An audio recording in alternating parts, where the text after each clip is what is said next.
4 балаға қазір ойыншық алатын боламыз. Так, достар, балаларға машина алдық, әкесіне осындай инструмент алдық, өзі стройкада жұмыс жасайды екен. Осының ішіне қазір осындай керемет пәтердің кілтін тығып қоятын боламыз. Барлық қызық алда, короче. Опа! Ассалаумағалейкум. Қалайсың, Мұратжан? Амансың ба? Балаларға енді осындай кішігірім сыйлық алып келдік. Мынаны аласың ба? Мә, мына саған. Оп, мынаны қара. Әне кетті. Бас. Атың кім? Мен Асис. Толық сөйлей алмайды, айта алмайды толық. Қалай, мына кішкентайлар сөйлей ма? Жоқ, олар да сөйлей алмайды. Төртеуі де сөйлей алмай ма не? Двухсторонний тугоух істеп диагноз қойып берген ғой, тума құлақтары естімей туылады деген. Басында қиын болды, 4 жылдан асты ғой, шынын айтқанда үйрендік. Жәутеңде көшеге тастап кетпейсің ғой, менің балам осындай болды, инвалид болды. Не жұмыс болып жатыр? Жұмыс стройкада істеймін қазір. Көбінесе мамасы қарайды үйде. Негізі батыр әке екенсіз.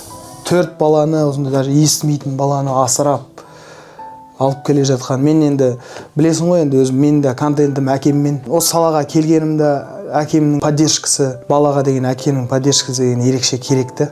Ал енді мен жаңа балаларға бәріне ойыншық алып келдім ғой. Өзіңіз де естіп жатырмын, стройкада жұмыс істейді екенсіз. Сол үшін де осындай міне инструментный ойыншық алып келдік. Пластмасспен ба? Мынау пластмасс емес, темір.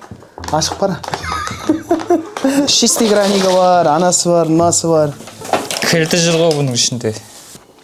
Бұл сіздің жаңа баспанаңыз, осы қарекет қорынан. Құтты болсын. Рахмет. Құтты болсын, брат, аман болыңдар. Сезім қалай ішкі? Нормально. Шықпай алып көріш. Түсіндіре алмай. Рахмет. Бүкіл қазақ еліне басым дейіп рахмет айтам. Құдай қаласа осы 4 баламды аман есен жеткізсем, осы балаларым үшін тырысам аяғына дейін.